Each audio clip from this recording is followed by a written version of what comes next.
Welcome back, everyone. So I will be doing a Q&A today. So before I begin, I'm gonna make myself a drink first because I get super thirsty when I'm talking a lot. So I drink a lot of water. I love water, but sometimes water can taste boring. I don't know if that makes sense. Like, I want more flavor in my water, but I don't like overly sweet things either. So I think this is like the best compromise. So they make my favorite syrup, and this is in the raspberry flavor.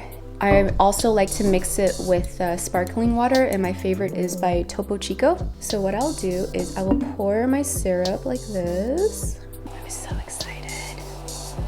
Cheers. Oh my gosh, it's so good. Let's see, the first question is, this is from Vanessa Depp 63. Do you think the makeup industry is dying? I wouldn't say the makeup industry is dying. I'd say it's transitioning, it's evolving right now, because I don't know if any of you are following like beauty business news or anything, but there's been a lot of brands that either had to shut down or they had to file bankruptcy and restructure their business, or even like fire a lot of people. It's a really tough time right now. Cost of goods are very high because of inflation. I think last year we saw a 7% increase in inflation, which is ridiculous because I think the average is around like 1 to 4%. So cost of goods has gone up. Also logistics, when it comes to shipping, that's been a nightmare. Everything is slower, everything's more expensive, freight rates have gone up. I think that's going to have a crazy detrimental effect on the makeup industry and the business.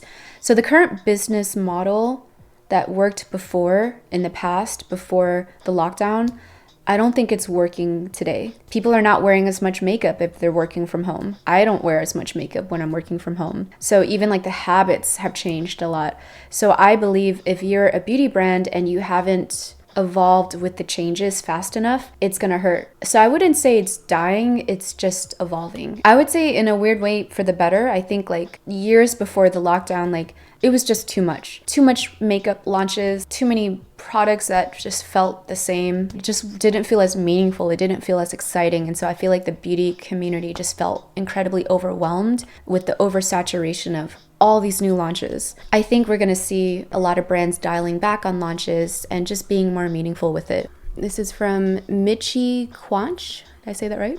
What's it like to be in your 30s?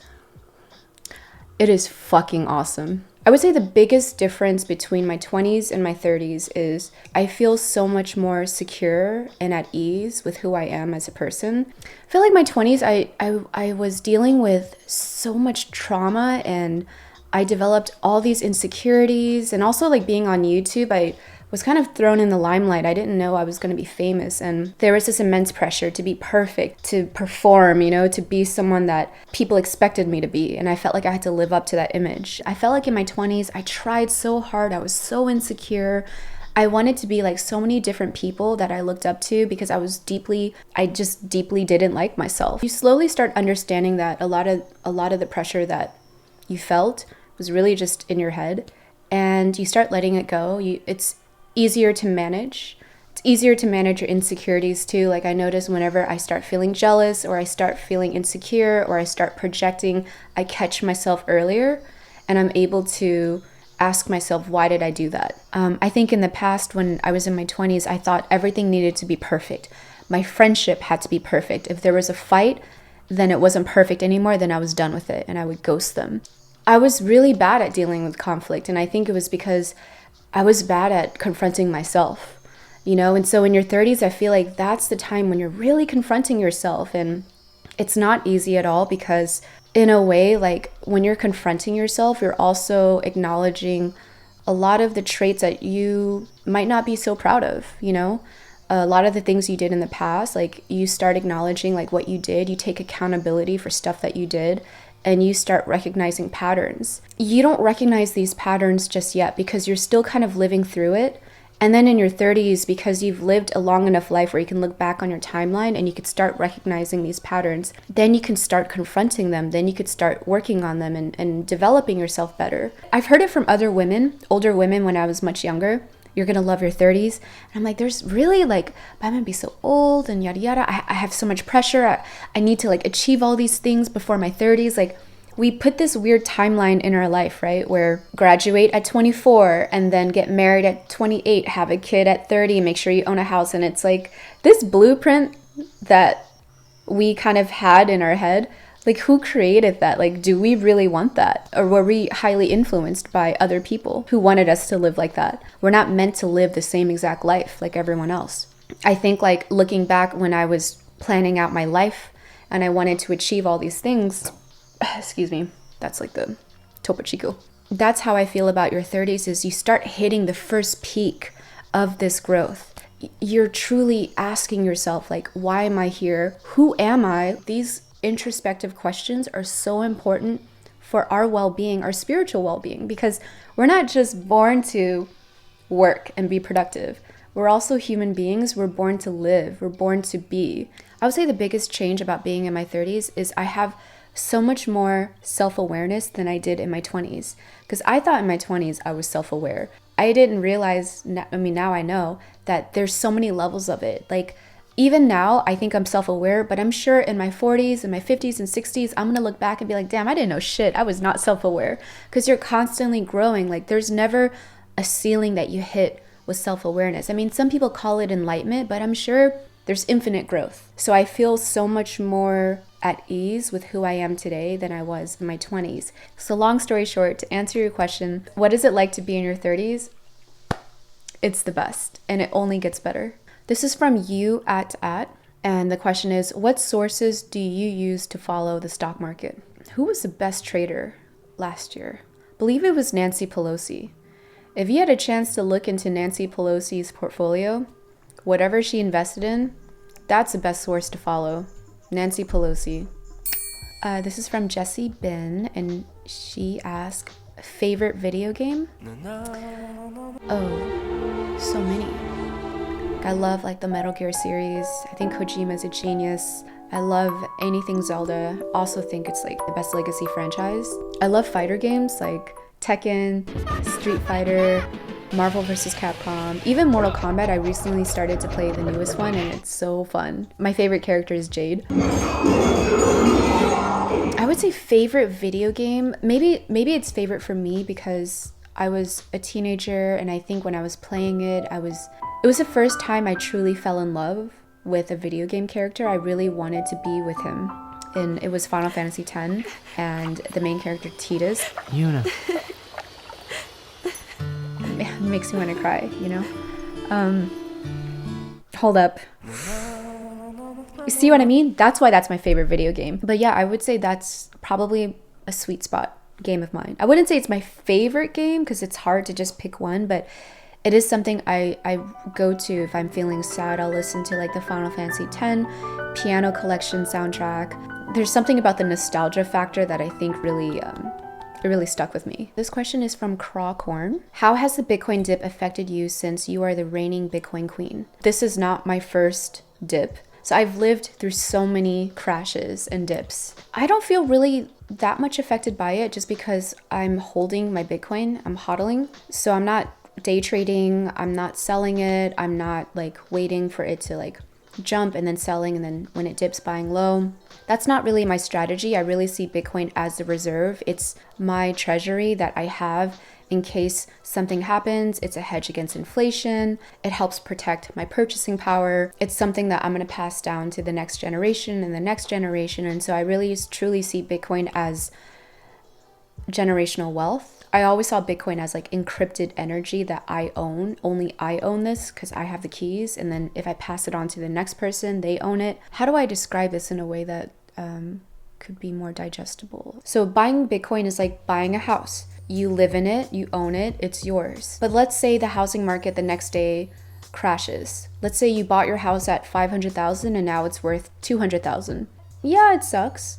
But you're still living in your house, you're still using it, it's still valuable to you.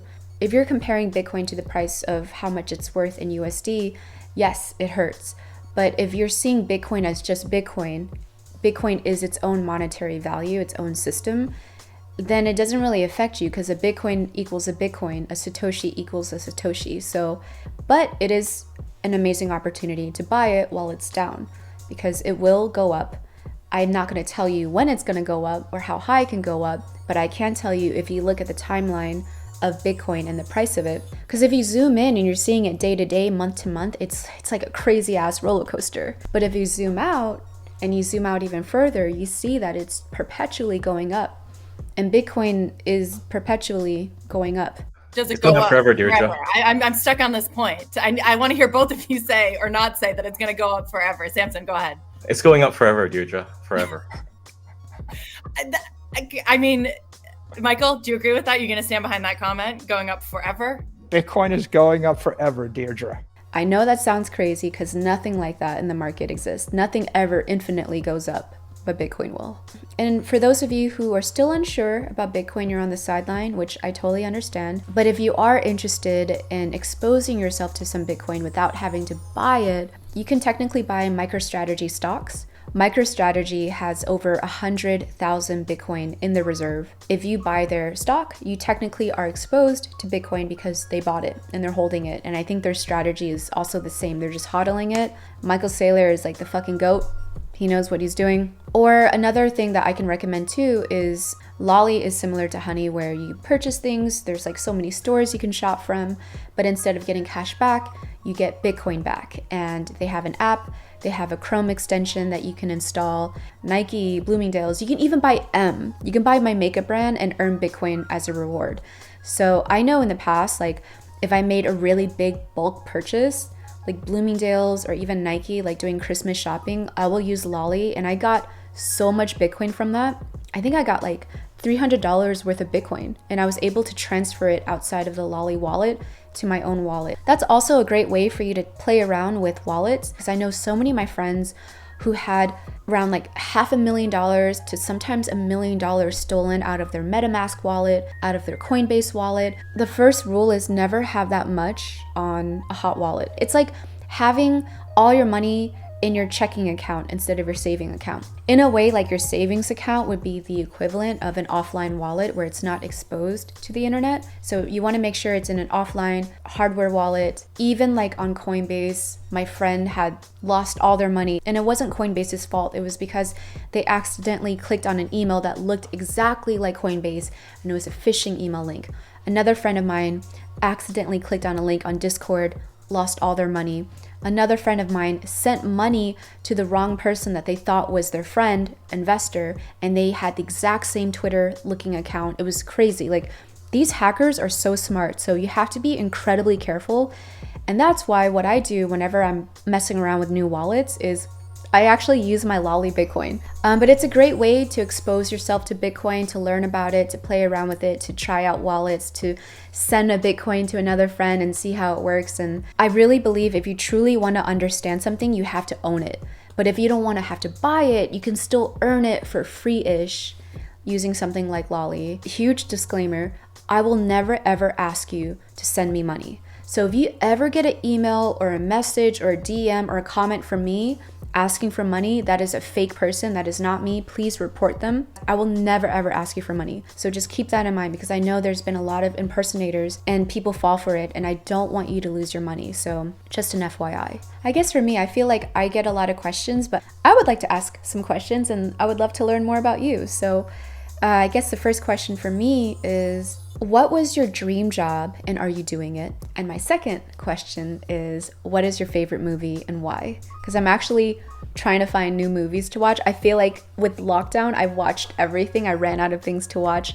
So I would love to know if there's anything you're watching, whether it's a movie or a TV show, a series. But please let me know in the comment section. If you want to be alerted with new content from my side, please don't forget to subscribe. Also, make sure the notification bell on my channel is enabled so that you get notified if I have a new video. I am going to head out, but I wanted to send you my love and my light and good energy and good vibes, and wishing you all the best of luck.